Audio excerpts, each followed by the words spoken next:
Question number 5 की बात करते हैं। क्वेश्चन नंबर 5 है, two forces each of magnitude 10 newton acts vertically upwards respectively of the two ends A and B of a uniform rod of length 4 meter which is pivoted at its midpoint O as shown in figure. Determine the magnitude of the resultant moment of force about the point O. देखिए आपके पास एक rod है, rod के two ends को हम point A और B ले रहे हैं, इसको पाइवोट हमने किया इसके मिड पॉइंट पर। अगर ये हमारी रॉड है, इस रॉड को हमने मिड पॉइंट पर पाइवोट किया है, एक एंड हम ए ले रहे हैं और दूसरे एंड को हम बी ले रहे हैं। जो हमारी रॉड की लेंथ है वो 4 मीटर है, तो अगर हम ओ से ए की लेंथ की बात करें तो वो 2 मीटर हो जाएगी, और ओ से बी की बात करें तो वो भी 2 मीटर हो जाएगी।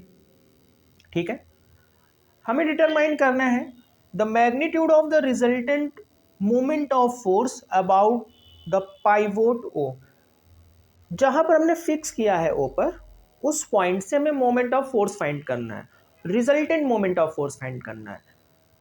मतलब moment of force about O A का, moment of force A about O, moment of force B about O, और इनका रिजल्टेंट हमें देखना है क्या आएगा। चलिए इसका सोल्यूशन देख लेते हैं। तो अगर हम जैसे ए पॉइंट पर फाइंड करना चाहें कि moment of force A about O क्या होगा, तो देखिए moment of force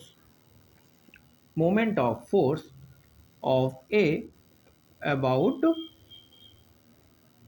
O, moment of force A about O, देखिए यहाँ पर moment of force A about O, वो होगा फोर्स इनटू परपेंडिकुलर डिस्टेंस।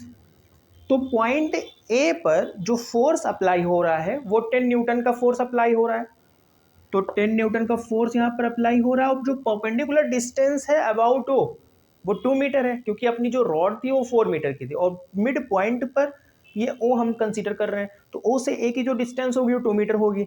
तो 10 न्यूटन और परपेंडिकुलर डिस्टेंस है 2 मीटर, तो इसका जो आंसर आएगा 20 न्यूटन मीटर आएगा। अभी ये आंसर आया है पॉइंट ए पर मोमेंट ऑफ फोर्स। अब हम देखें पॉइंट बी पर मोमेंट ऑफ फोर्स क्या होगा। तो moment of force B about O, force into perpendicular distance. Force में कितना गिवन दैट है, वो भी 10 न्यूटन ही है, और डिस्टेंस कितनी होगी 2 मीटर, तो ये भी हो जाएगा 20 न्यूटन मीटर।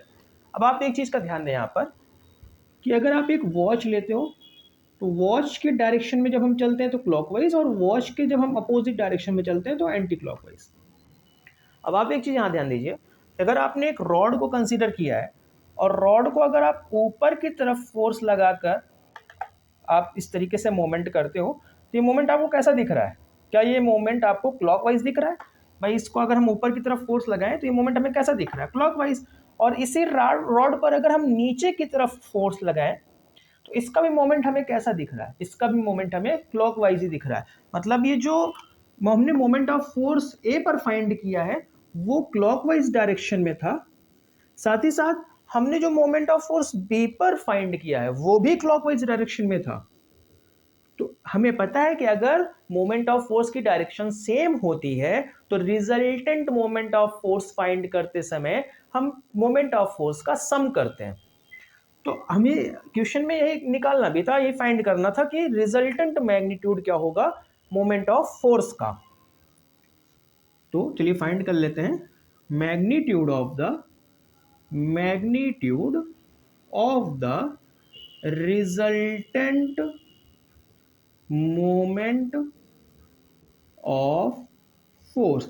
जैसा कि हम देख पा रहे हैं कि दोनों की डायरेक्शन सेम है, इसलिए हम दोनों का सम कर देंगे। तो 20 newton metre plus 20 newton metre, इसका आंसर आएगा 40 न्यूटन मीटर। और डायरेक्शन की बात करें, क्योंकि दोनों ही क्लॉकवाइज डायरेक्शन में, इसलिए रिजल्टेंट भी कैसा होगा, क्लॉकवाइज डायरेक्शन में होगा, 40 न्यूटन मीटर क्लॉकवाइज डायरेक्शन।